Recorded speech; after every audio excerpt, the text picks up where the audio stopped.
Hello. मैं doctor Sushruta तातेडू और मैं एक बोर्ड सर्टिफाइड प्लास्टिक और कॉस्मेटिक सर्जन हूँ और मैं पूना में काम करता हूँ। आज हम एक स्टोरी के बारे में जानने जा रहे हैं। ये एक 17 साल की छोटी लड़की थी, जिसको उसके लेफ्ट ब्रेस्ट में एक बहुत बड़ी स्वेलिंग थी और उसका हमने सक्सेसफुली इलाज किया। तो सबसे पहले ये लड़की हमारे पास जब आई तो उसके जो लेफ्ट साइड का ब्रेस्ट था वो बहुत ही ज़्यादा इनलार्ज या बड़ा हो चुका था। जैसे कि आप इस फोटो में देख सकते हैं कि वो ज़्यादा बहुत ही बड़ा है और बहुत ज़्यादा इनलार्ज हो चुका है। तो हमने इस पेशेंट का सोनोग्राफी कराया। सोनोग्राफी में हमने ये पाया कि ये पेशेंट को लेफ्ट साइड में एक गांठ है जिसे हम कहते हैं फाइब्रो एडिनोमा। ये फाइब्रो एडिनोमा ये एक बिनाइन कंडीशन है, यानी ये कैंसरस ग्रोथ नहीं है। बट ये बहुत ही इस पेशेंट में ये बहुत ज़्यादा रैपिडली ग्रो हो रहा था और वो राइट साइड के मुकाबले उसका जो लेफ्ट ब्रेस्ट है वो बहुत ज़्यादा बड़ा हो चुका था, जो कि कॉस्मेटिकली भी अच्छा नहीं दिख रहा था और पेशेंट और उसके रिलेटिव्स भी ये स्वेलिंग को देख के डर रहे थे। तो हमने कुछ और टेस्ट किए जैसे कि एमआरआई, बायोप्सी।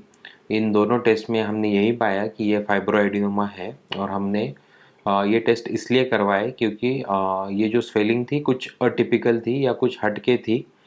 तो हमें ये डाउट आ रहा था कि कुछ और ना हो जाए इसमें या कुछ ये और स्वेलिंग ना हो जाए, जैसे कि वैस्कुलर स्वेलिंग या और कुछ ना हो जाए। इसके बाद हमने डिसाइड किया, हमने पेशेंट और उसके रिलेटिव से बात की और हमने सर्जरी का डिसीजन लिया। तो जैसे कि आप इन फोटो में देख सकते हैं कि हमने जब सर्जरी को पेशेंट को लिया, जब उसका लेफ्ट ब्रेस्ट जो है वो कितना बड़ा है as compared to right breast. तो इस पेशेंट में हमने इंफ्रा मेमोरी अप्रोच लिया, जिस कारण जो स्कार है वो बहुत ही जो ब्रेस्ट के नीचे छुप जाएगा और वो जब रूटीनली जब वो चलेगी फिरेगी तो वो स्कार जो है वो नहीं दिखेगा। तो ये हमने कॉस्मेटिक अपीयरेंस भी उसको देने का कोशिश किया। जब हमने ऑपरेशन चालू किया तो हमें ध्यान में आया कि बहुत बड़ी स्वेलिंग है जिसे हमने बहुत ही आसानी से निकाला, क्योंकि हमारे पास एडवांस टेक्नोलॉजी और एडवांस मशीन थी और बहुत कम ब्लीडिंग में और बहुत कम समय में हमने ये स्वेलिंग, आप जैसे कि फ़ोटो में देख सकते हैं, बहुत ही बड़ी स्वेलिंग है। अराउंड 1 किलो इसका वेट है और पूरा हाथ भर जाएगा। अराउंड 15 to 20 सेंटीमीटर बड़ी डायमीटर वाली ये एक ग्लोबुलर स्वेलिंग हमने निकाली और ये है इसका फाइनल फोटोग्राफ। और आप देख सकते हैं कि लगभग दोनों साइड के ब्रेस्ट अब इक्वल हो गए हैं और ये और भी इम्प्रूव होगा आने वाले वक्त में और समय में, जिसके बारे में हम आपको अपडेट रखेंगे।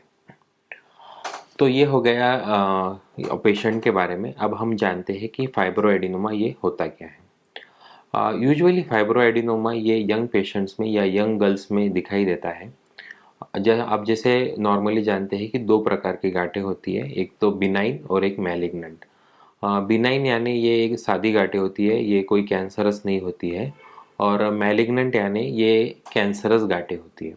तो फाइब्रोएडिनोमा ये बिनाइन गांठ है।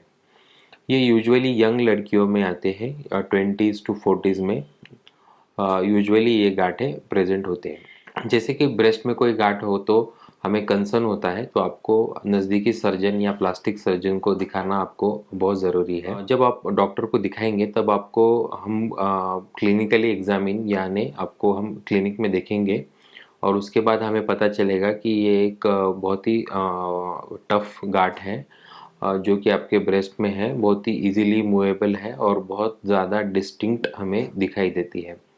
तो हम आपका सोनोग्राफी ये टेस्ट को एडवाइस करते हैं।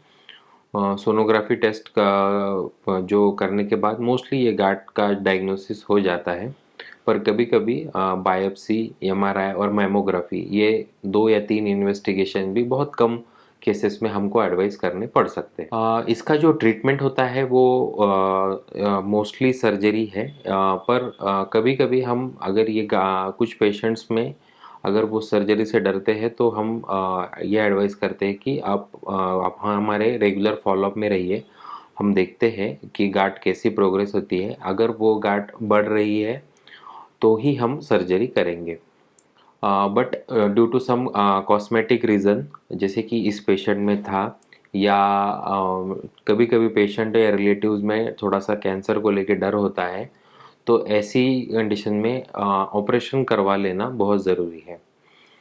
तो ऑपरेशन ये अगर आप प्लास्टिक सर्जन से करवाते हैं तो वो एक कॉस्मेटिक अप्रोच लेके आएगा, जिस कारण जो गांठ है वो निकल भी जाएगी, पर जो उसके बाद जो स्कार या उसके बाद जो निशान आएगा वो काफ़ी अच्छा रहेगा, और आपको जो डे टू डे लाइफ में वो बॉदर भी नहीं करेगा। तो ये थी जानकारी फाइब्रोएडिनोमा के बारे में। इससे रिलेटेड और भी कोई जानकारी चाहिए हो तो नीचे दिए गए नंबर पर और ईमेल आईडी पर आप हमें कांटेक्ट कर सकते हैं।